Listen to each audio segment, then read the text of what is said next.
Burger त गर्ने भनिसक्यो, त्यही भएर आज हामी बसेर अलिबाबामा सामान हेर्न थालेको।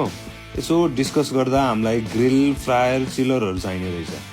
एउटा दुइटा हेऱ्यौँ पनि, राम्रो नै लाग्यो। सप्लायर्सहरूसँग कुरा गर्न थाल्यौँ। यो त 5,80,000 रहेछ। ट्याक्स एन्ड एभ्रिथिङ गर्दा एकदम महँगो पर्ने रहेछ। So that's why we jump into Facebook marketplace. नेपालमा पनि अभाइलेबल त रहेछ, तर हामीले सोचेको जस्तो चाहिँ देखेनौँ। यस्तो होला तर अलि बिग सेटअप छ हैन त। यो त सानो भएन लाग्छ यार। यो त एउटालाई मात्र होइन हैन। यो त दर्जन जति मान्छे आयो भने त Can you please wait for 1 hour? So if you guys know any place where we can customize these, do let us know in the comments down below. यसरी नै हाम्रो यात्रा हेर्नलाई चाहिँ हामीलाई फलो गरिदिनु होला। Thank you.